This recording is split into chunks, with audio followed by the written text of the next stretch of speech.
Yeah, it was a good time, honey, under the sky. Yeah, it was a good time, honey, just you and I. Feeling alright. Hey, welcome to All Wheels Podcast. I'm Evan. I'm here with Max and Brady. What's up, guys? Yep. Yo. I'm in Iowa. That's right. Yeah. And that's right. Max is not in his usual little home studio setup, so you might hear a slight difference in quality, tone, whatever it may be. So, but It sounds pretty decent for using a laptop setup, though. I think that's just the beauty of Max's voice. Oh, that might be it. Thank you. Max has like a radio voice. Yeah. Smooth and silky. Or it could be like a baseball announcer or something. Well, I was thinking like the guy from from Major League. Who is the guy that just been outside. I love that guy. That's so good. Wasn't I love that movie. He a real announcer? He was like I think so. A real announcer, I think. God, so good, dude. Rick Wilder. I love that. Is the man. Yeah, I've never seen or heard or whatever, but the sequels fail so bad in contrast to how great the first one was. True. Yeah, Major League 2 is horrendous. Yeah, and I think they made like a 3 and a 4. It's terrible. Are you serious? There was 4? Yeah, I think so. Maybe not 4, but at least 3. Major League movie sequel. Hang on, I gotta see. I know I saw Major League 2 for sure, but no, there was Major League Back to the Minors in 1998, which was the third installment, but it was way after. Major League 2 was in 1994. Okay, I never saw that then. I only saw the first 2. I do remember thinking Major League 2 kind of sucked. But Charlie Sheen. Well, didn't they replace? They just swapped out Wesley Snipes with another guy. They did? Wesley Snipes was the voodoo dude, right? Wesley Snipes was Willie Mays Hayes. Oh, that's right. Willie Mays Hayes. Yeah. The voodoo guy was oh crap. Yes. But, all right, guys, I'm cutting all this out if we don't get all right. Okay. Dude, it was just a really good Major League was freaking awesome.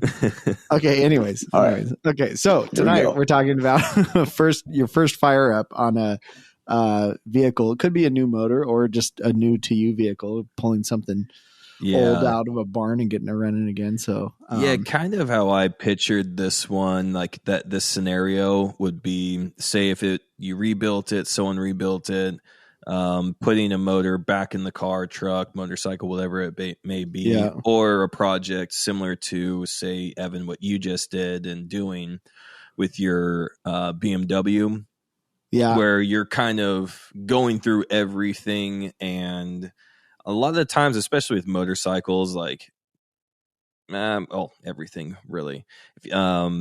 So any of those kind of circumstances where it's kind of like a first fire and where like there's some nerves involved because there usually always is. Well, yeah, even if you heard it run before, I learned. Well, even if you do all the work and think you did it right, like I did on my Triumph, I put the fucking rings in upside down. Oh, how stupid do you have to be? You can even do all the work and think you did it right and still screw up. So, I'd say like on any project, the first fire up is always the most fearful and nerve wracking part. Yeah, and everything else. Once you get past that, you're generally towards the end of the project.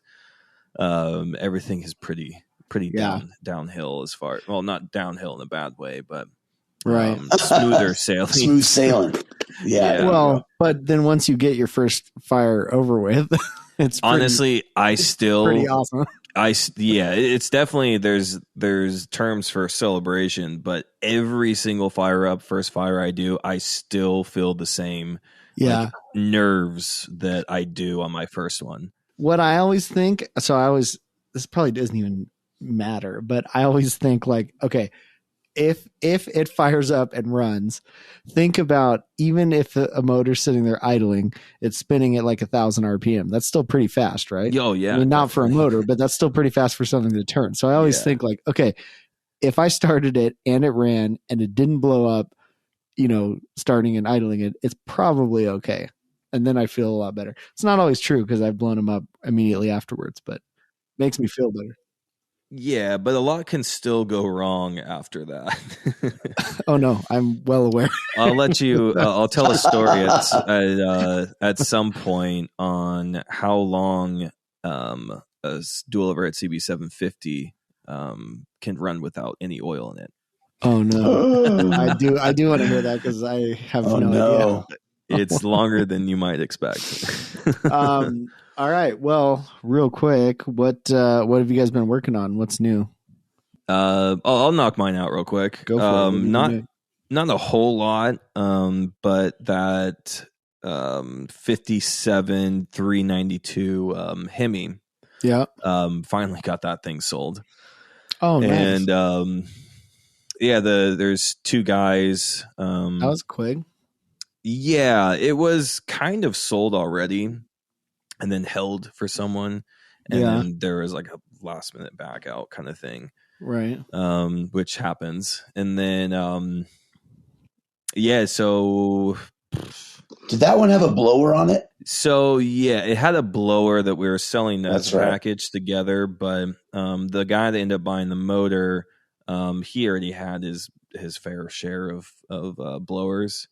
Didn't really need it. He was buying it if it was a package deal, if it had to be. Got it. And so it's going to Arizona.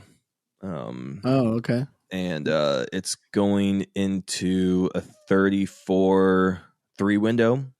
That's going to be a land speed car. Nice. Okay, that's a good home for that. Yeah, no, it's I definitely and honestly, everyone that even mentioned to me that seemed pretty serious that were showing a lot of interest in purchasing it, they were all going in like really, really cool cars. That's awesome. That's just what that motor like does. Is just you don't put that in, right? Just it's got to go in something cool. Yeah, I saw that blower on your Instagram. That was rad. Yeah, so really cool. That blower is now just the last piece of that little package that I'm going to be getting rid of. It's going to be a harder sell just because not even like you've got it's only a select like. What does it have people to go that on? even know it can go on anything. Well, what's it sized for? I guess what kind of motor or mod? Anything really. I mean, it's an 871, so it's a bigger blower. So likely it's gonna go on some V8. But that'll depending on the manifold, the intake manifold you get for say like a 350 or whatever. Yeah, 350 intake for an 871 blower, and usually I think it's like 671 and 871 they can use the same manifold. Got it. But so it's pretty much the manifold is the adapter for the most part. So a 671 from any manufacturer will use the same is like a standard for the like spacing or whatever. Okay, exactly. It's just pretty much usually just like two squares cutouts on the bottom, so it's not like specific ports need to line up. Well, send it over here. I'll put it on the Falcon, and then oh, sweet! I'll take a video to help you sell it. So send me the intake manifold too, though. Yeah, exactly. Well, you got to get that. Oh, it'd be so rad. Dude. I was driving it today. I've been driving my dad's 57 Chevy for a couple weeks because I put a new shifter in it, and I finally got like a tall shifter, so it's actually like comfortable to drive, and it's fine cruising it around. But then I went back and put it in the storage unit and got the Falcon, and I'm like, oh my god, this car's so much more fun. The Chevy's cool, but like it's you gotta work and slow. And, it's nice to drive, but like the Falcon's just a ripper. So yeah, just a totally different mindset. When you're driving both of those. Yeah. Nice. Yeah. But yeah, that I'm trying to think what else I was doing that, and then I've mainly been working on the Airhead. I've been riding it, so I got with the BMW up and running, and shit, sorry, my dogs are going nuts. And I've been riding it around quite a bit, and it's awesome. Runs great. It's with all of the shit on it. I've got all these great parts on it from Euromoto Electrics and the exhaust and ignition and stuff on it. It's the fastest Airhead I've ever had, like by very far. It is very quick for an R90, which then really sucks just how bad that front brake is. It's like, it is absolutely horrible brake on the front of the thing. I remember like all of the BMWs that I've had or gone through, those, even is it a front disc brake? It is the ATE caliper single disc. So it's a single piston, single disc. Yeah. Really, with the master cylinder under the tank, so it's a cable pull master cylinder with a single hose. Which and it's honestly is pretty clever little bit. Well, it was until like all of them, and this bike included, when they sit for a long time, the master cylinder seals rot, and then they just leak brake fluid all over the frame, all over the motor, which happened to this bike. Gotcha. And it works, but it's pretty bad. Yeah. Every set, like even like replaced rotors, gone through rebuilt caliper or rebuilt calipers. Yeah. And they all just suck. Yeah. Even there was I think it was a /7 that had the dual disc up front. Those had Brembos though. Those were okay brakes. I mean, they were not for an Airhead. I mean, honestly, like 20-year older, like CB 550 with single disc. Stop better. Granted, I mean, it's a lot lighter of a bike, but it was awful, and it was so like the lever was just so hard. Yeah, and I don't know. Well, but take how bad that system is with the bar mounted master cylinder and twin decent calipers that sucks. The single setup is so much worse. Oh my god! So I ordered. I had only rebuilt the master cylinder because it had leaked everywhere. So I rebuilt that, and it's horrible. And I put new pads on it, and then it's still horrible. So then I ordered stainless steel brake line from Euromoto and a caliper rebuild because I didn't replace the seals in it. So I'm going to do that, and I think that'll get it like marginally better. And that's about it. That's about as good as it's going to get. But it's pretty bad. That's terrible. But the bike's awesome. All the suspension work on it and stuff. Holy shit! It's the best Airhead I've ever had. That's so great. Nice. I'm very happy with it. What'd you do to the suspension? Just rebuild it, or like the forks, or rebuilt the forks with progressive springs and the new new bushings and seals and everything. And then I put heavy fork oil in it. Mm-hmm. And then the rear I put the Icon the new Icon shocks on it, which weren't cheap. Those were like $375 shocks. I had never used those. When I got out of it, they had just started to kind of hit the motorcycle market. Because what company is the parent company? Coney. Well, Coney was the old one, and they went out of business. And then somebody bought all the tooling and shit and called it Icon and started building them again. I see. Okay. But they're the same thing. I think they're almost identical to the old Coney shocks. I'd always used Hagen shocks or that's what I put on my last one. Those were good shocks. Yeah. They were cheaper, and so far I think best bang for your buck, really. I think they were probably better. I got a little bit of a discount through Euromoto, so I did the Icons, and they're great, but I don't think they're any better than the Hagon shocks for $100 less. Yeah. But still, whatever. It's good for an Airhead. It fucking handles. It's stiff, which is what I wanted. Every Airhead I've had has been sloppy and like just soft, And this bike is really stiff and it's awesome because it actually corners well. But now I got to put better tires on it because it has these ancient. I didn't replace the tires yet, and they're ancient. I don't even know, but they suck. So now I'm going to put some good sticky tires on it. It's going to be a really fun bike, I think.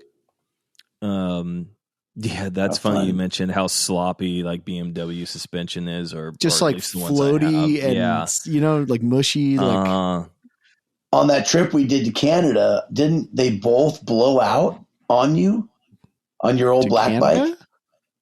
Or to Montana? Sorry. Canada? Oh, I meant Montana. I was like, what? When did I ride an What the airplane hell? to Canada? Yeah, but that was a 1984 /7 R100, and those Yeah. were the original shocks to it with 70,000 miles on them. Oh, So that I was was such a kind of rough. stupid not replacing them, but yes, they both blew up. Oh That man, bike, holy shit, man! Riding that thing You had a hard- over Beartooth you had a hard Pass time on that trip. with no rear brake, no shocks. The thing was just like, God, if it ran great, but oh my God, thing was a death trap. Yeah, there's which one? I don't remember which BMW it was, but in one particular, the suspension was so like sloppy or loose, I should say, or Yeah, that, and they were working as they should, just they were Yeah. shit. So at like lower speeds, I would be able to give it a little throttle and then off the throttle and then a little bit off the throttle and just bounce it. yeah, And then just clutch and give it some stick and fully wheelie the it. crap Yeah. out of it. It was just Oh, offsetting weight balance like back and forth so much. It was enough, just with a little help of momentum, it would pull wheelies. It was worth. I probably have this bike set up like too stiff. It's probably not going to be super comfortable, but compared to every other one I had, I'm going to leave it like this for a while because it's right now. It seems great. It might end up being kind of uncomfortable, but we'll see. I can always change the oil, thin and out and stuff. It'll be better. But Max, I was wondering, you'd know this. I don't. Did the R90S have better suspension, like different springs, different shocks and stuff? It was did the they make standard those rear things? shocks, so those were the same, and same. It was the same fork setup, but it was a dual disc Yeah, front brake at least on the R90S. but they didn't have different springs or anything. I It was don't think pretty much so. the same. Yeah, So I've what'd you owned. get with the S? Just a fairing? Like what really? You got what the was fairing, you got the gauges, you got the Yeah. Del Ordo carburetors. Oh, those didn't use the Bing carburetors. Okay, No, I've it never had had like one. a I don't think I've ever even seen one. yeah. They're honestly, Same it's not that exhaust, big of a everything? difference. Huh? Yeah, it's not that big of a difference at all. When you ride an R90S and you ride a R90/6, they're Very barely similar. different. Huh. Yeah. I did see because I saw a picture one the other day, and I noticed that they did have twin disc up front, but they were Yep. two of the old caliper. It wasn't the Brembo. That's It it. was still the old school Yeah. caliper. So I'm like, oh, cool. So we're doubling down on shit. That's Yeah, it's exactly. It's Great. nothing. It's almost That's better funny. to buy like a late model R100 RT Mhm. and then Strip do it something down. with that. Yeah, that's Yeah. like the better package. You got everything was just built better and Yeah. Well, I Stop. rode. Ryan has that R100/7, the death trap we were talking about that I sold him. yeah. Which is not a death trap anymore. It's all fixed, but it was at work and I rode it around today. And I'm like pretty blown away comparing a /6 to a /7 back to back. Like it's pretty significantly better motorcycle in The 7 or the 6? the 7. Just I like the 6 better for how cool it is for being older, but I'm just saying like if you just compare how the bike feels between the 6 and the 7 feels way more modern, even though it's probably not. But the brakes feel better, the motor noticeably faster. Okay, yeah. I don't know. I thought it was interesting. I Just think it's seemed a mainly little bit more brakes. refined. It's mainly the brakes. I think on the /7 are better, like a lot better. Yeah. But anyways, okay. Well, yeah. What have you been doing, Max? I drove out to Iowa. So Yeah. I'm in Iowa and I was actually just trying to post it on our Instagram, but I'm finally picking up that 1973 BMW. Yes. That's gonna be I'm rad. totally Oh man, that's gonna totally be so much stoked. Yeah. So when It's are just you gonna getting be- that? This I week? pick it up Friday at 1:00. And you have Yeah. a trailer? So I with drove you, out or here what? with my trailer, hanging out with my kid for a week, and then pick up the Got bike it. and head back.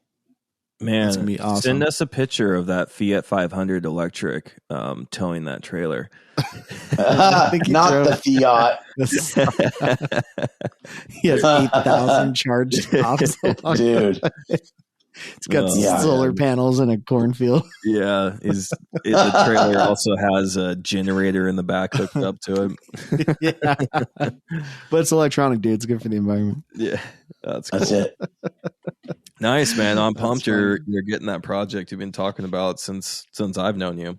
Yeah, it's gonna be rad. Oh my God. It's taken forever to get here. I did a little bit of work on the van. I just I pulled the top off my 84 Westphalia and replaced the canvas with a couple buddies, which was nice. dude, it was such a bear of a job, man. How does it attach? How is all the canvas attached to it? Yeah, so you have to you take the whole, like the bottom of the tent where it attaches to the top of the bus is just screwed in like with 1,000 screws on this aluminum rail. So you take all that off, and then you have to unbolt all of the like the bars that you push up to hold the top open.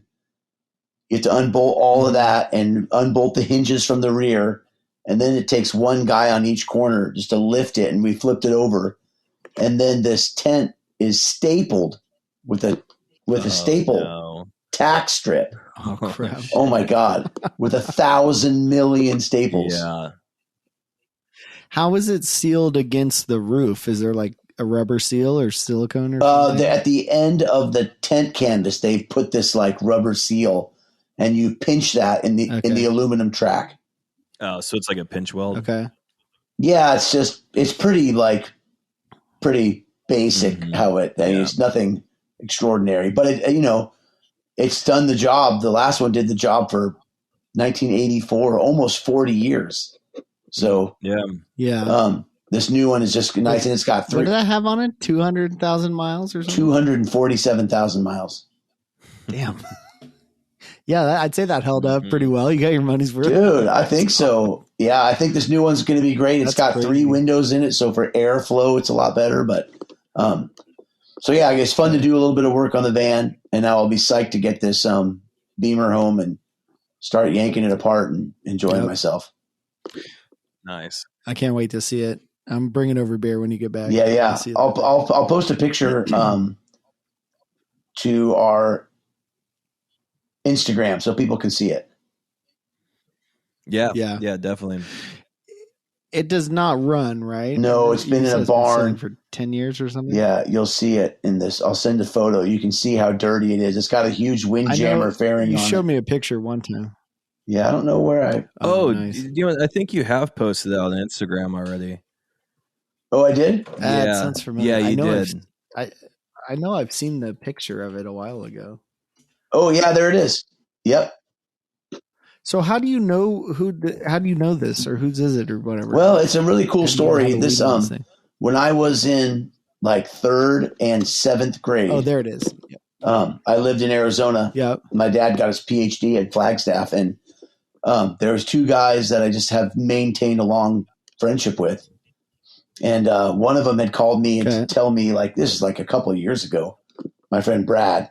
And he said, hey, my wife's in-law, my wife's aunt and uncle, they're going to give us this Beamer. And I was like, dude, sweet. Mm-hmm. And they're like, well, where should I get it worked on? And they asked a bunch of questions. And then they called back and said, well, we don't really know if we're going to do it, but what's it worth? How much would it cost to rebuild it? And so I gave him that information. And then he got back to me just, 5 months ago or 6 months ago since I started talking about it, and was just like, we're never going to go. We're not going to go get it. We're not going to do anything with it. So if you want it, it's all yours. Wow. And so that's awesome. I was like, well, I feel like once you break that down, unless you can do a lot of that work yourself, that's a pretty expensive project. It is. To hand off to somebody. Absolutely. It is. To like pay somebody to get that back on the road. Yeah. And then by the time you pay somebody all that money, it's not like it's a super duper duper collectible BMW. It's a nice one, but you'll put $6,000 into it and maybe it's worth $7,000, or $7,500. Yeah. So No, it's easy to do.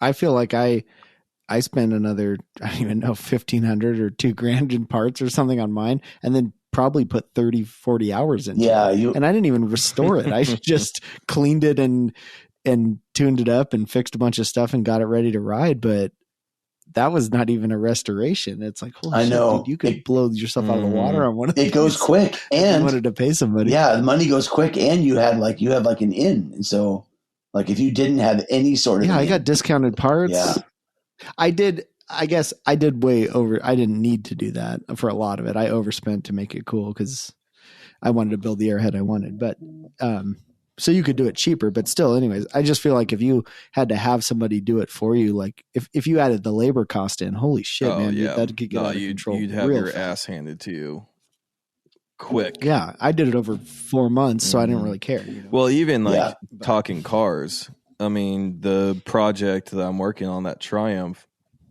I'm doing the drivetrain swap pretty much is the main thing. And I'm thinking, probably about $5,000 I could do this. And after kind of getting my list down and I'm about to drop this, it tallied up to about $13,000 for a drivetrain swap. And that's just drivetrain alone. $5,000. Oh my gosh. Yeah. I'm thinking, maybe I should have kept that 5.0 in there. That stuff gets crazy. Man. Yeah, especially with cars. Exactly. Cars are much worse. But once this is done, the initials in there, like it's pretty bulletproof or future proof, I'd say, for a while. Yeah. So the expense, if I want to put another motor in there, it's down to an adapter plate and the motor. So everything else, true, should be able to operate on it. So, and the motors I'm going to be putting in, I could pick up for like $800 to $1,000 for a complete complete valve covered oil pan. So which I'll probably blow up at least one of them. But if you don't, you're not doing it right. We dancing on the website pretty much its entire life. But that's what it's made for. But the next motor, when I do blow it up at some point, I'll have like a built motor kind of on the side that I'll be building to handle some power because just get it on the road. Because I want to overbuild a motor for the future to where it can reliably handle like half the power that I'm building it for, and then if I want to, then I can just turn the knob up to 11 and just wail on it like 900 horsepower or something like that. Yeah, I like the sound of that. On the car that weighs under 2,000 pounds. I know. Holy shit. That thing's going to be nuts. Yeah, it's going to be awesome. Well, all right. Let's talk about first fire ups. Yeah, definitely. I thought this would be a good episode. No, this will be, I think this is good because everybody's done this and I probably don't take much of this advice at all, but I should. Yeah. So I think I need to hear this too. Because I'm way too risky. If you haven't done this, no one told me any of this stuff. It was just like in my mind, That's like true. on my first one, like I was just, whatever it takes to get it running. Fortunately, nothing severely bad has happened. The main concern is always for me, like a fire. That's a fire or a motor blowing up or something like that, dropping a valve, whatever. That's always a concern. But if a fire, have you ever actually had anything catch on fire? Well, yeah, but it was minor, not like burned. It was like a backfire out of the carbs and lit some raw fuel, but just that's fine. You just put a rag over it or whatever and snuff it out. I burned down a dirt bike. Oh, really? Like almost total loss. It was savable. Oh, man. Yeah. I mean, literally because I pulled the plug, was checking for spark, didn't realize like it was actually flooded. Like the cylinder was flooded and then cranked it over and it fired with the plug out on the cylinder, fired right as it sprayed gas, like just fountain gas out of the spark plug hole.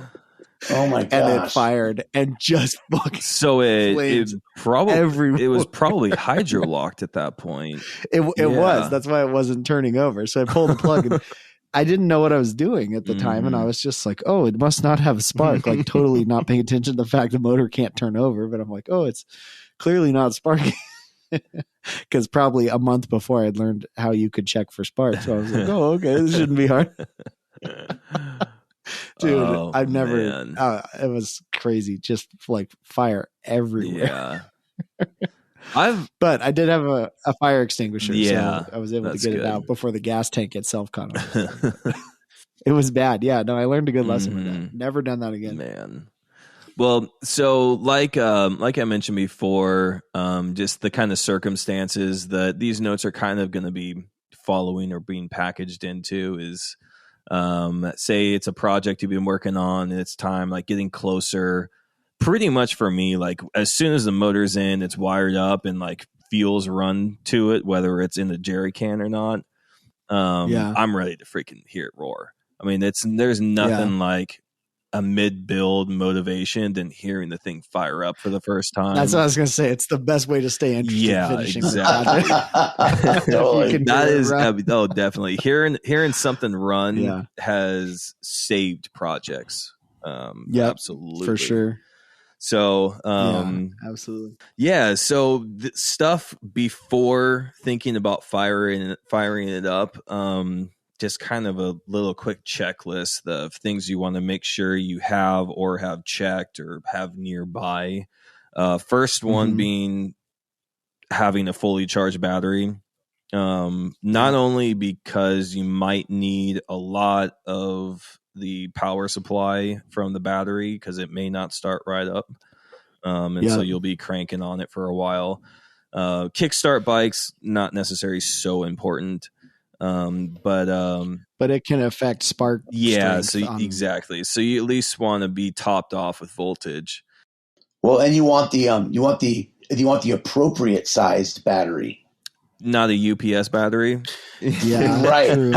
No, I heard that works. Yeah. Somebody told me. Exactly. Hey, it works. Yeah. It'll get you to bigger. Yeah, it worked for about 7 starts. And then that's funny. Watch out. Yeah. No, I like the appropriate. Yeah. And also what I usually do is I have a pretty serious battery charger. I'll usually just connect leads onto it while I'm trying to get it start, just to keep fresh source of power in the battery. I do that a lot too. And that's smart. And also chances are you bought that battery much earlier in the project life. And so chances are it could have lost some charge. And so you want to make sure it's charged up. There's nothing so depressing as like getting a huge hard on for starting the motor for the first time and then the battery's dead. Well, look at you and your fancy projects buying new batteries for them. Majority, if not advice. all of the time, I have to because the batteries are non-existent, totally gone, or just totally gone. No, that's worth it. I've reused way too many ancient batteries that you just should have thrown away as soon as you bought the bike. I mean, but they technically I usually have like 2 batteries like in the shop just for whatever reason. Like they're still alive, but they probably shouldn't be. But I'll swap it out if something's dead and throw it on the charger or whatever if I needed to do something on it. I just wouldn't trust it keeping me not stranded. Which is man, I just hate. Well, as soon as you're actually riding it, it's certainly worthwhile. Yeah. You know? I've been lazy with that and reused them if they'll crank, but even that's not good advice. But one thing I think that is related to this, because you have here check electrical connections, so this makes me think of another airhead I had a long time ago that was a non-runner when I bought it and got it cranking easily. But this bike stumped me. I had put a new battery in it. No matter what I did, trying to get it running for the first time, cranked so slow. I mean, brand new battery, fully charged, everything looks perfect, and you'd hit the starter and it was just like dragging so hard. So then I put a new starter in it. And so this is not what I would do now, but this was 12 years ago. Put a new starter in it. And I'm like, okay, it has to be a starter. Bought a new one, plugged it in. Same exact thing. Just barely turns the motor over. And I'm like, I was running out of ideas. I didn't know what else to do. And turned out it ended up being the battery negative cable looked great, but actually had, once I cut part of it open, because I eventually came to this conclusion and cut it apart. It was rotted inside, and it had a really, it had a bunch of corrosion, like where it was crimped into the lug for the actual ground at the motor. So, and then once I noticed that, then I put my hand on it and started cranking it, and that wire was heating up so much, like it would burn your hand. All of that, yeah, all those volts. And so, but to like first glance, you would never think of it because like externally it looked perfect. There was no indication that was the problem. And I wasted a couple $100 and hours before I realized that was the case. So anyways, electrical connections. For sure. And a lot of that reason too is not only for functionality, but also I always have fire in my mind when I'm starting something, like I mentioned. And the only thing really that can catch the fuel on fire that you don't want, or light it, which you don't want when you want, I guess, is electrical connection or electrical spark can ignite it. And so, and that could just be like a connection that isn't plugged in because you just haven't gotten that far yet, but it's wired already, say for another device. And say if that touches a ground and there's even like heavy vapor, it can ignite. So just check connections, and make sure. Well, especially bringing old bikes back to life, like you can have shit connections at the starter relay. Oh yeah, you know, it's all sorts of stuff can look great from the outside, but it's worth it on an old bike just to unplug and look inside the plastic connector and check the terminals, you know, because they can, you know, hide all sorts of crap inside absolutely. there. And that adds up to a lot of resistance. Oh, definitely. You know, that you can't even see. So, but anyways, that's a big deal. I like, check for oil pressure. I was going to say that's one thing I am good about. Yeah. I always do that. And it can be typically pretty easy, especially on a lot of I don't really work on, I feel like with 4-cylinder bikes. Oh, it's I guess checking oil pressure on the top. Yeah. You got to pull the valve cover off, right? Or if it has, isn't hard, but if it has like, valve tappet covers, if it's like a nut and tappet, you just pull those off and you can look in there, and then you can start to see oil, pooling up.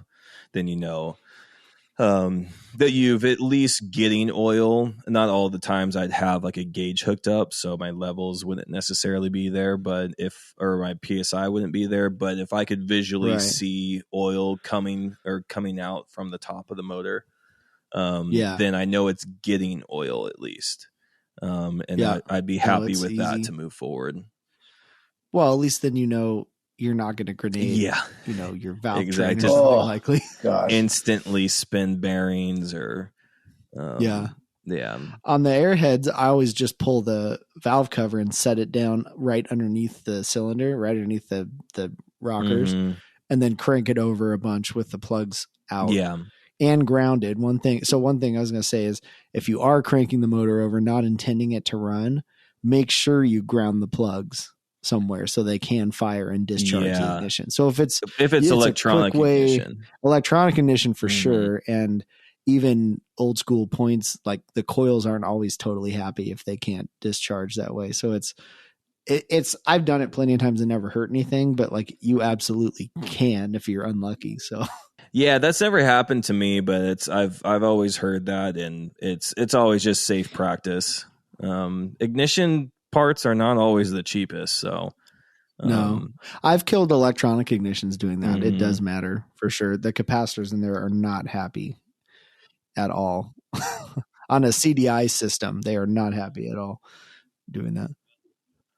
But what was I talking about? Yeah, so I always pull the valve cover and then crank it until I see, a good amount of oil spewing out. And then you're pretty at least safe. you're not going to be dry firing if, say, you didn't rebuild the motor and have assembly lube all in there.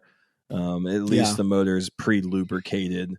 I mean, you really at slow speeds. You'd be really surprised how quickly metal to metal, especially like if it's a like cam to aluminum, it'll just shred. Yeah. Well, I found this sucked. What was recommended on the Triumph, which was my first Triumph rebuild, was to so it's an oil and frame Triumph, and you pull the oil cap and you can see the return line because it sticks out just below the oil cap, right?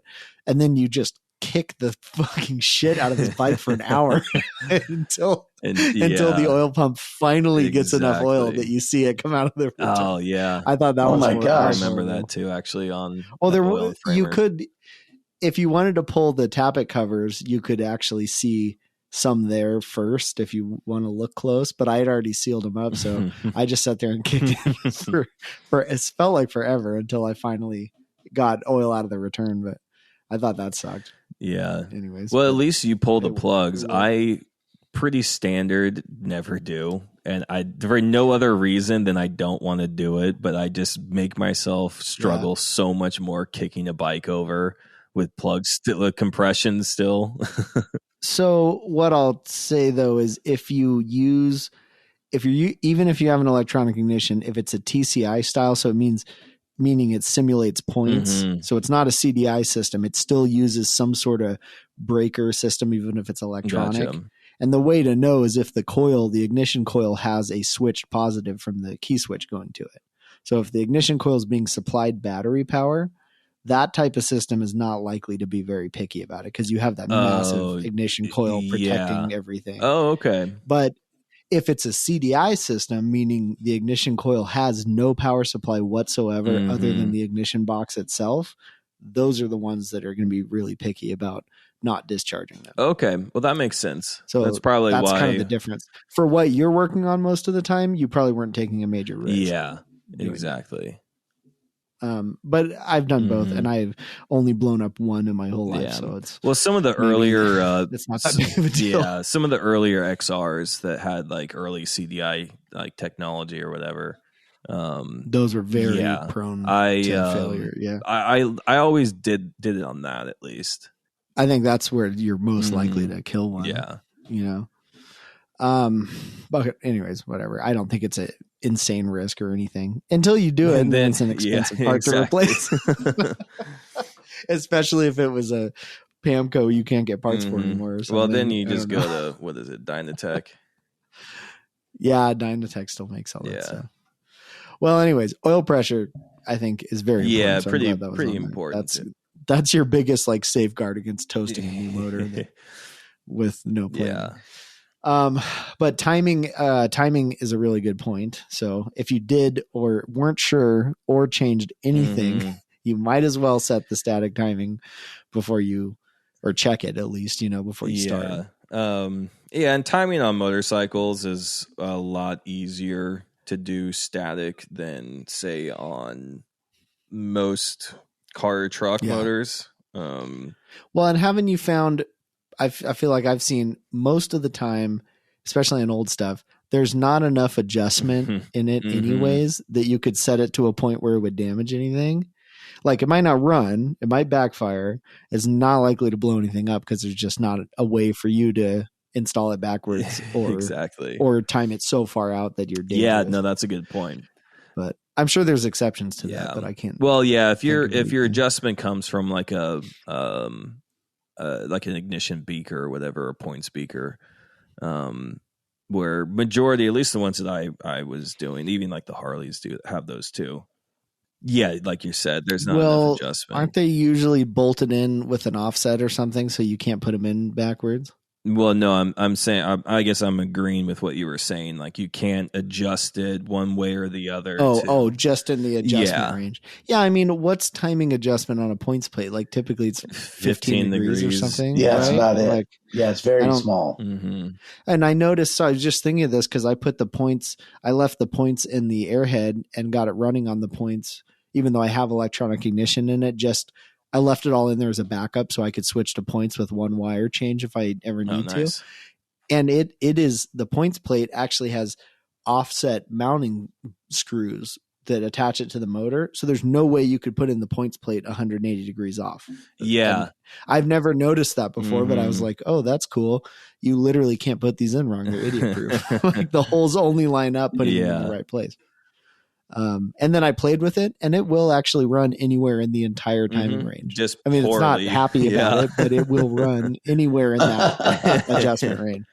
So I thought that was cool. I was like, that was a good thing to know that they protected you from destroying your motor that way, which that's German engineering, I guess. Yeah. And on, say, car, truck engines, generally, not all, but say kind of more your old V8s or V6s even, that have, say, a distributor. Kind of rule of thumb for setting it is get cylinder number 1 at top dead center, and then have the distributor cap off, and then whichever just point the rotor to the number 1 cylinder, and make sure that your wires are hooked up correctly in the right firing order, and that'll get you number 1 cylinder on the cap, not the actual cylinder. Right? Mm-hmm. Well, yeah, should be number 1 on the cap doesn't correlate to where it's physically located on the motor, though. Well, that just depends on how you set it up. I always set on the cap. You make sure that points to what cylinder you're calling number 1. Yeah. But then Is number 1 the front left? No, it depends on the motor. It depends on the motor. It depends on whatever the manufacturer decided. The only motor off the top of my head, I don't remember. It was either the small block Chevy or the small block Ford. One of them, number 1 physically on the rotor, on the cap, actually points to cylinder number 1. It's probably the Chevy, because that's honestly what I've been working with. I want to say it was Chevy. On the Fords, but that's not true. That's not true for Ford at all. My 5.0 that does make sense, because just rule of thumb, rotor pointing to the number 1 cylinder on the cap. Yeah, that's probably best. But put in small print underneath it that. Oh yeah, pointing to the cap. Yes. Yeah. And in the case of a small block Chevy, point to the cylinder. It does physically point to the cylinder as well. But that is absolutely not true for every motor. That's all I was trying to. Well, no, I'm glad you did. I've just been working on Chevys for that's all the past you 2 years thought straight. about, you could start on cylinder number 8 or something. It'd be somewhere off in the timing order. The thing that always throws me off too on cars, now that I've installed a bunch of distributors, I do it right, but that you kind of have to build in the offset as you install it, so when it drops in the gear message, it actually lines up. That I don't know why, but I had so much trouble with that on a couple cars before I finally realized what was happening. Yeah, and then the vacuum advance runs into the intake or something like that. Yes, and then you can't turn it far enough, and then you have to reclock it a tooth exactly. I had a lot of trouble getting my head straight on. Yeah, it can get a little. It's pretty easy in practice, but it can get a little jumbled and scrambled in your brain a little bit trying to It is. I feel like once you do it, it clicks, but. I felt like an idiot. It took me a while to get my head wrapped around how that works. Well, you should be used to feeling like an idiot, not because you're an idiot, because you've been working on old cars and motorcycles for so long. That's nice recovery. Nice. I mean, no, old shit will make you feel dumb so shamelessly. Well, and another big problem, I feel like, I don't know if it's a problem, but what always happens is I far from specialize in anything, and then I work on all kinds of junk, and some of it's American, some of it's European, and it's all this crap, and then none of it's actually the same, but like it's similar enough that it's you all think you know what you're doing. all the same, you know, only different. but it's not.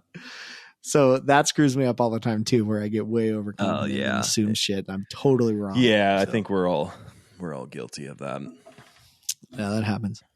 Well, okay. Anyways, yeah, timing's a good thing to check. And having a timing light's always great because you can quickly verify on most motors that it's set correctly when it's running. So yeah, that's one of the first things I'll usually try to verify because that has a lot to do with how it idles as well.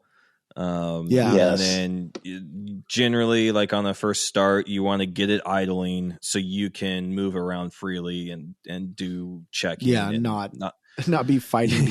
Not having to like constantly dilly daddle the throttle. Well, and I feel like people don't check timing a lot because it's misunderstood, you know, or like you don't like. I feel like a lot of time people just don't get it and think it's magic or something, and so you don't want to check it because you don't really understand what to do or what you're changing. Yeah. But then you can fight all sorts of things you think are carb problems or all sorts of other stuff, and it could just be a timing ignition problem. issues can be masked, and well, feel and sound like carburetor problems. Every ignition problem is a carburetor problem, and every carburetor problem is an ignition. And that's like 50% accurate in my experience. Absolutely. And if you're tuning carbs, you want to make sure your timing is dead nuts. Otherwise, you'll be chasing yourself in circles. Mm-hmm. Yeah, it's doing things in the correct order is a big deal. Yeah, absolutely. You know, you want to like checklist things so you're not fighting against yourself. Yeah. Well, and your timing is fixed. It's like once you set it, right? There's exceptions, but like once you set it, it's typically that variable is now ruled out. Now you move on to fighting carb problems or whatever. Fighting for the rest of your life for the carb problems. So, but well, and then speaking of carbs, I like this. You put prime carbs, and that's great because you want to make sure there's already fuel in the flow bowls and they're ready to rock. A thing I was going to add is make sure you're using good fuel too, because you could fight all sorts of crap when you're just using 6-month or 2-year-old fuel that is crap anyways. So just dump it, drain the carbs, do whatever, but only start with fresh, highest octane fuel you can get your hands on and rule that out. That eliminates a bunch of crap. Yeah. And easy. Yeah, motorcycles is pretty straightforward. You just usually open the petcock. On those vacuum petcocks, which I freaking hate. I'll usually just have what are those? They're like condiment bottles or whatever. You know, they just have that pointed or that tapered cap or whatever. So I'll just pull the fuel line and then I'll just start squirting in there to fill the float bowls. And once it spits out, then I'll just hook it back up to the petcock. Well, most of those have a prime setting on them. Typically, if it has a vacuum setting, it's got a prime setting that bypasses the vacuum so you can let it flow. But that assumes the whole petcock. I was just going to say, it's not always true. And that's also assuming that it's not clogged up. Yeah, true. That can be totally full of junk. But hopefully if you're at this point, you've already gone through a petcock. But anyways, that way too, like I know for certain that fuel is in there. And if it has a float drain, I'll open that to verify that fuel is coming out and then screw it back on. You don't have to pull it all the way out, just enough till it just starts dripping out on you. Yeah. And on fuel injection, or even just a mechanical fuel pump for car motorcycles. I don't know if they have too many. I don't know. It doesn't matter. I don't know of any mechanical pump for motorcycle fuel injection. Well, maybe some weird the like Gull Wings. They had fuel pumps because the tank was what you sit on. Were they mechanical? No, they were electric pumps. Oh yeah, no, I know there's electric ones. I just can't think of any Yeah, I can't mechanical either. motorcycle engine Yeah. pumps. There may be, but I've never seen one. Yeah, I don't know. God, Gold Wings. Have you ever done carburetors on a Gold Yeah, Wing? many times. Worst Awful. job of I your heard life. it's the worst. Yeah. The early Oh my 70s God. ones Oh my or goodness. late 70s, whenever they were. So bad. That'll doing that job So will bad. make you want to kick your dog. And I love dogs. Yeah. Poor dog. Yeah, me too. I would kick Cole Trickle over that. Absolutely. No, I would never kick Cole Trickle. Are you kidding? They're horrible. It's like a metal box with 4 separate carburetors bolted to it with this crazy linkage and like, oh my God, it's just the worst job in the universe. Yeah, and there's definitely different stages that you can get yourself into. Yeah. I've gone the whole way, and it's awful. I will never do this again. I won't. I'll never even look at a set again. Yep. So with EFI, or not even EFI, sorry, like with what am I doing here? Oh, all fuel injection. Yeah. So not only fuel injection, but electric pump, fuel pump. Oh, just for the pump, I'll just manually. I've got a power probe, which is the best tool I think I have in the shop. I'll just hook up my power probe to the positive, and then just force 12 volts to it, and then not only can you pull the line and see if it pumps, pull the line, and then not only see if it pumps, but also kind of purge it a little bit in case if it's new line. Sometimes that little rubber stuff when you cut it can get in there, and that's not something you want in your injectors and or carburetor. Then I'll hook the fuel back up, and then if it's a mechanical pump, I'll just manually fill the floats with that same bottle that I have. Fill it through the float vent on the carburetor, and then once it spits out of there, it's full. That's a good idea. I never. Yeah, that way you don't have to wait. On it. Just let her eat. And a lot of the times you don't even have to hook up a fuel system to it if you're just getting it running. Sure. You're not actually. So there'll be enough fuel in the bowls will hold enough to run for a minute or 30 seconds. Exactly. Typically. No, good point. Well, I love your next one. Oh, yeah. Make sure there's a fire extinguisher nearby. Exactly. I think we already discussed that. It can happen. That's not something you don't want to have when you need it. Yeah, seriously. I've got one in my garage now because it's the best $30 insurance policy. Go to Walmart, buy whatever size, it doesn't matter. Yeah. I put one enough to where I put one in every single car. That's smart. I should. I mean, there's no it only reason takes not to. one fire to do that. Yeah, really ruin your day.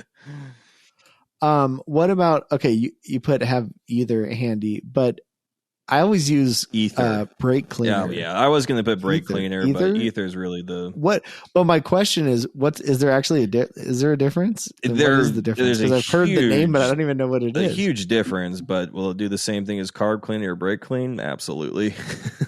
Yeah, I mean, brake cleaner goes up. Yeah, ether is what's in the that can of engine start or whatever, or is it like more flammable or something? It's just super easy to light up? It's probably just it's ether. This is just I know nothing about this. Wait, ether, yeah. Was I saying it wrong? You're saying what did I say? Either? Yeah. Okay. You said either. Okay. I don't know, dude. It's not 1801 and we're starting a fucking steam engine. I don't know. This is my assumption. Put some coal in is that ether burns like fuel burns. It doesn't combust. And carb cleaner, whatever the accelerant in that, probably like explodes, not burn. I know I've heard for sure that it is not good to use carb or brake cleaner as your starting fluid. Does that stop me? No, I have not. Never had any problem. No, I did it last week with no guilty conscience whatsoever. But I know for sure there's some reason you don't do it. Let's see, brake cleaner as starting fluid. There's, Google says it can be used. I'm following Google on this one. I mean, No, it's fine. we'll I've see. never had. I've used cases of carb clean. Yeah. Just on one bike, and no ill effects whatsoever. Yeah, it's like, but back in the, I mean, I don't even know if they still make it, but when I was a kid, you could buy starting fluid, and it was the exact same thing. It just had a different label on it. Yeah. It sprayed out the same. It was under pressure. It was the same. I always thought it was like the accelerant in starter fluid was ether. Maybe it used to be. Right. I'm gonna look this up because I'm gonna do some research on this. I wonder what the difference is. There probably is some reason. Mm-hmm. Clearly it's kind of irrelevant, but there's probably some reason it's different. Yeah. So did you say we're not going to get into if it won't start? We're going to do that another time. We can just, we're not going to get too in depth with it because we can do a podcast alone on each thing we mentioned. Yeah, because that's much more of a troubleshooting kind of thing. We've covered most of the basics about starting, I think, right? I mean, one thing I was going to say is that wasn't on this list is it doesn't hurt. Now I'm going to say it depends on the vehicle, but if it's easy, it doesn't hurt to check your valve adjustment before starting up an unknown motor. So I wouldn't say you worry about that on something that it's really difficult to do. If you already turned the motor over by hand or something and everything sounds okay and it's not grinding or something, I probably wouldn't worry. But if you can check and it's not complicated like on a lot of motorcycles, then it's certainly worth checking your valve clearances just to make sure you don't have a totally tight valve or something that's going to cause you problems. That was a little bit outside of what I had in mind when I was doing these notes as far as like an unknown engine. This is likely something that you have already gone through, like setting like valve lash and checking everything to make sure that you've got at least a viable motor. And maybe it had started before when you first got it, like you just got it running. It's like, okay, we've got something here. And then after, say, doing all what you're going to do to it at this point. But like what you were mentioning on an unknown, it really is the same list with the inclusion of checking valve lash. And maybe a few other things too, of course. But that situation, I go a lot further, turning a motor over by hand. Yeah, you know? Exactly. Before just sending it with an electric starter. Yeah. Because typically you'll hear or feel something doing that will notify you. Yeah. I've even heard, like, when I finally got a motor moving, I've heard rings crack. Like, while I heard it crack. Oh, wow. Like break or break loose? Break. Yeah. Oh, my God. Wow. I've never had that. That's awful. Well, I mean, the head was off, so it was... it was right worse, there at least, but on a car motor? This is a bike motor. Oh, it was on a 550, I think. I guess that's harder on a car motor. Yeah, if it's like that in the car, especially. Uh-huh. Damn, I've never had that happen, but I have freed up some pretty gnarly stuck motors that then ran surprisingly well. I've got a little secret sauce that I usually do for those. Amazing. Some ATF and Marvel Mystery Oil. Do a little 50-50 mix in there. I've heard that. Put some down each spark plug hole and just leave it there for 2 weeks. Every once in a while, just kind of start jiggling the crank pulley a little bit just to kind of agitate it, and that'll actually break loose. And that's amazing. And one of the motors I did that to, I mean, as far as I know, it's still running. Wow. What is Marvel Mystery Oil? It's a mystery. It is a marvelous mystery. Oh my God. That's in the name. We can't answer. I suppose I can just Google it instead of asking you. I think it's ATF and some purple. Purple, I mean, it's likely it's just some kind of oil-based mixture that has like a high detergent level or something. Just like ATF. Like ATF has a lot of detergents in it, so it's. Yeah, I've used ATF before. I use ATF in so many different ways. what was it? Seafoam, I think. Was it Seafoam? I've never had any PV blaster luck or or something? seen the benefit of using Seafoam ever. Oh, dude, you kidding? Yeah, no, I'm not. The smoke tells you it's yeah, working. exactly. The proof is in the smoke. Seafoam is okay. I have no proof it's ever done anything, but I swear by it because it never let me down. Yeah, I don't know that it ever it's actually never did hurt anything, anything, but it's never actually Well, done anything. What else can you ask for? Really, what else could you ask for? I don't know. I don't Maybe know, I've just dude. never used it and what its true intention is.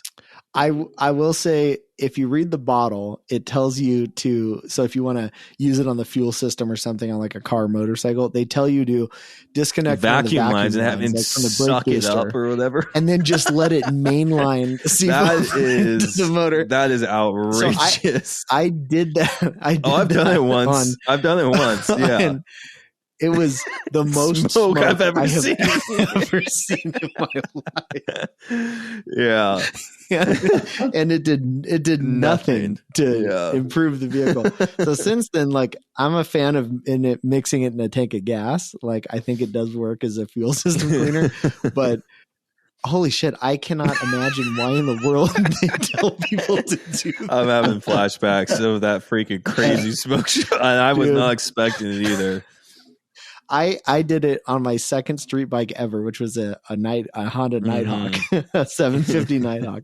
And this bike ran like shit. It was an absolute death trap. And I read online on a forum that Seafoam was the magic fix for a motor that was totally clapped out. So I let this poor bike, I pulled the vacuum line.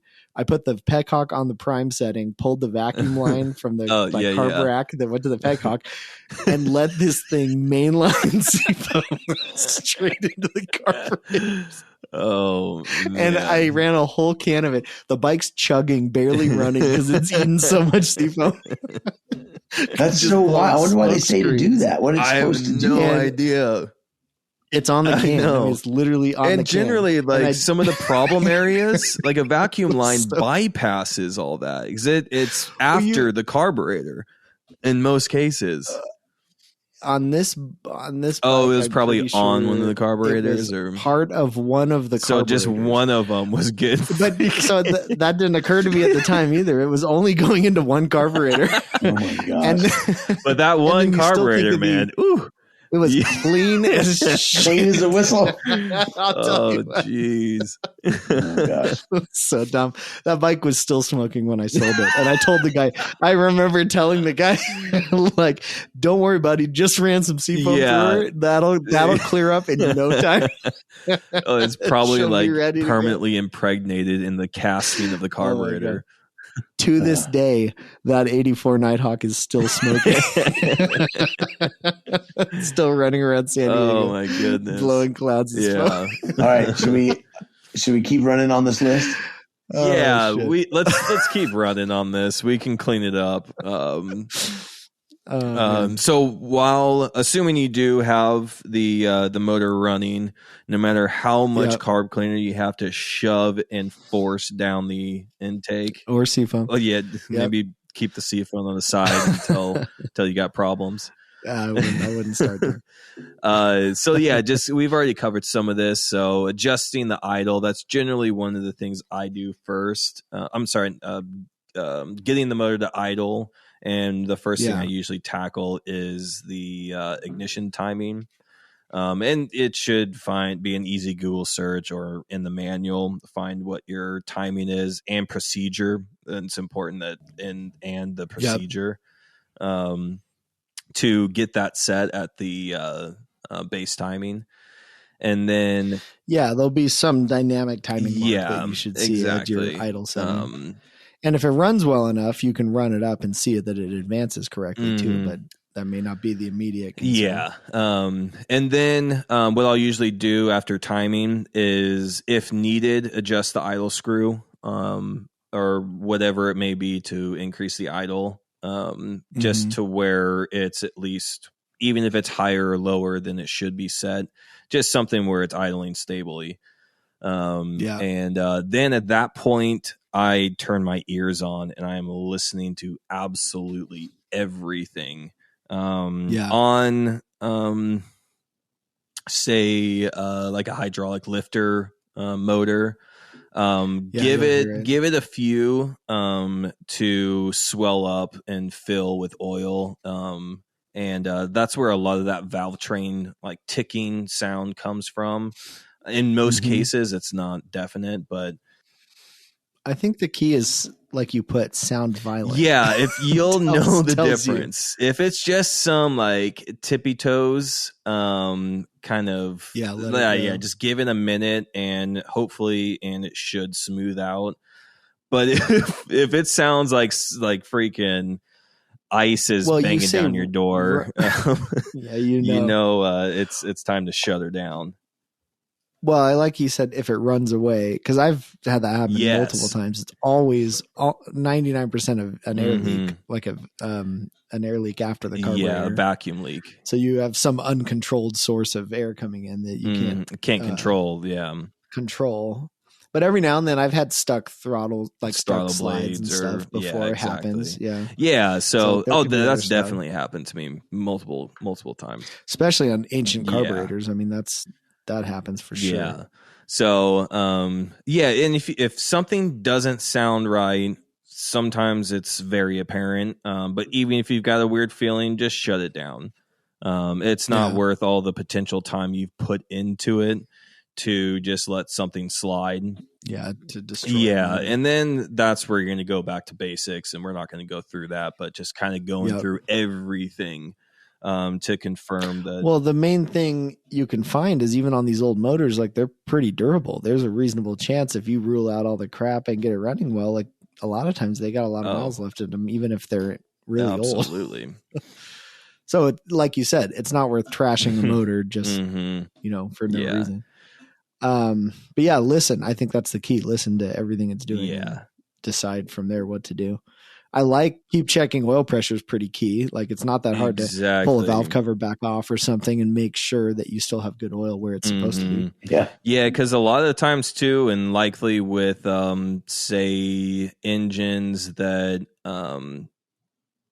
run off of the distributor gear, it may be slightly engaged. So you could still have oil pressure at lower RPMs, and then as soon as you get a little bit more, it slips out, and then you get no oil pressure.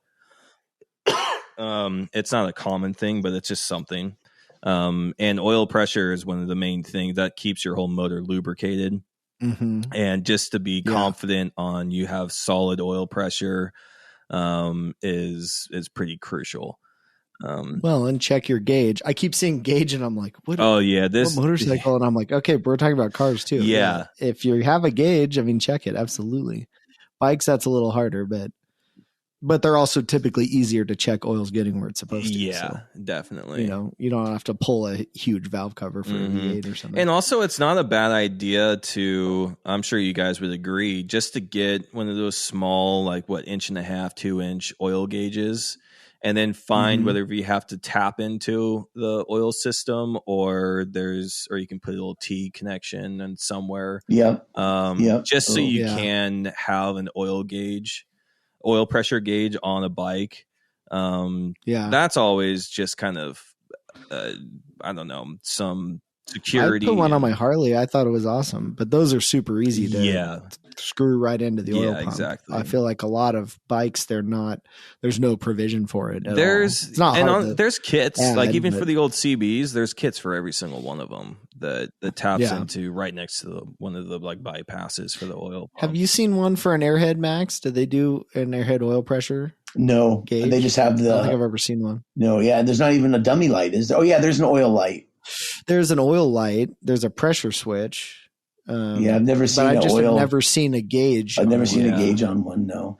Well, you know what? That's another way to verify oil pressure too. Is even before starting it, say if you're kicking the bike or starting the bike over, not trying to run it. If that oil light, if your dummy light goes off, then it's most bikes have a pressure switch. That controls the light. So and you should see it on with it sitting for a while and the key on. So Yeah. Be good to know if that's working.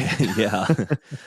For sure. Yeah. So keep an eye on that. And on a new fire, one thing that I think is easy to check to tell you of any weird things going on is if you have one of those little laser handheld temp guns. Having one of those to check your header temps, like on a bike. Oh yeah, that's pretty useful because you can rule out like one cylinder not firing quickly without burning the crap out of your hand, or even like a really weird mix or something, like one cylinder like super lean or something. Yeah, exactly. Or super rich because it'll be much cooler than the other ones too. That's actually I use that a lot for when I'm doing tuning, carb tuning. Also, it's really handy. It can give you a lot of good information, at least. Yeah, for sure. Yeah, I think that's good. But coolant, don't even worry about it really. Like if it's even a liquid cooled engine, you can get away with running it for a couple minutes, I'd say. Well, easily without any coolant. Danger, but if you do have it, it's a good time to top off coolants, burp the system. And also checking, like if it is topped off and it's circulating, check to see if you're getting any compression loss coming up through. Like it could indicate a blown head gasket or something, or that's a good idea. Well, that's a quick way to see if you get any weird crap in the coolant, any oil sheen. Or you're actually seeing compression burping through the system too. Oh, I see what you're saying. Yes, well, and if you're running it for a few minutes, you can easily run it with the cap off and watch and see what's happening. Definitely. In there, but don't mistake the system flushing or clearing all the air out of the system as compression loss in the cooling system. This is when it's all fully burped out. The thermostat is wide open, and but you don't necessarily need the cooling system hooked up if you're just starting it for the first time. Just something to verify that you've got a motor that you can move forward on and cross that off the list, or just get yourself pumped and motivated to continue on the process. Because like we mentioned earlier, hearing a project that you've been working your ass off, or like for long, short, no matter what, it definitely helps you break free from or prevent that like burnout wall that is really common in projects. So use That's the best motivation for that, or use that strategically too. So maybe hold off on starting the motor, say if it's all ready to go. If you don't need to, wait till right before you're about to burn your garage to the ground. Exactly. Wait, like use it as a motivation tool also. Right. But no, I like it. I'm not always that impatient either. So, and afterwards, check for leaks, check your wiring again, just to see if you had any points, like firing it up and running it and having a working charging system again on old wiring could point out some failure points in old connectors, old corrosion, corroded terminals, whatever. Absolutely. So certainly worth doing a double check of all your wiring points again. And also, just back to while it's running for the first time too, if it's smoking or starts to develop a little bit of smoking, don't be too concerned right off the bat. A lot of that is like, if they're like new exhaust system, it's burning off, say, machine oil or whatever. Or just fingerprints and oil. So, or if it's old, it's the mouse nest. Yeah, exactly. Sometimes even the mouse itself. That's fine too. Well, then he should have picked a different place to sleep. And while running too, at some point, give a quick look underneath to make sure you don't have a swimming pool of oil or whatever it may be, even fuel too. Because you could have a fuel leak somewhere. But hopefully all that, or at least the fuel, you should verify has no leaks and is working properly before even firing. Right. But freaking crack a beer, slap your buddy in the butt, whatever you want to do. And congratulations. hop in your dude pickup and take a ride. Exactly. Go pick up some brewskis with the boys. Or that sweet Jeep Golden Eagle that Max posted on Instagram. Dude. Oh yeah. So rad. Dude, my uncle had one of those. He had the root beer brown one with a gold eagle on the hood. Oh. And I have this picture of him, my uncle and my dad leaning against it wearing like bell-bottom jeans. Nice. It is so rad. I saw that. I'm like, man, that is the coolest thing ever. So I saw you guys posted on the last or on the Instagram at least the top 5 or whatever. I just put one up there. I gotta go back and do mine. I'll go back and I'll go back and finish mine up. Did you do all yours? Yeah, man? I just did. Oh, you did. I just looked. I did the multiple. Oh, that Mercedes. That Mercedes is so sweet. so rad. That's like that's a gangster in a suit. Nice. Okay, I'll do the rest of mine. I just put the dude up, but I'll get. Yeah, I gotta go. I gotta go back and put mine up. Nice. Okay. Cool. Well, shoot, right on, guys. I think that was a good topic. That's some good info there. So yeah, that was great. Hopefully that'll help somebody get going. And I think next week we might have an interview coming up. Hopefully, right? Yeah, it's in the books. Yeah, sweet. Cool. Well, you'll have to see who it is next week, but I think it's gonna be rad. We definitely want to do more interviews, and there's a lot of cool people to talk to. So I think that'll be awesome. Nice. All right. Okay. Well, cool. Well, check out allwheelspodcast.com. You can find us anywhere, wherever you're listening to this, and email us, contact@allwheelspodcast.com. We're on Instagram at allwheelspodcast. I don't know. What else, guys? Yeah. I think you covered it. I feel right good on. about that. All right. We'll see you next week. All right. Thank you. See ya. Feeling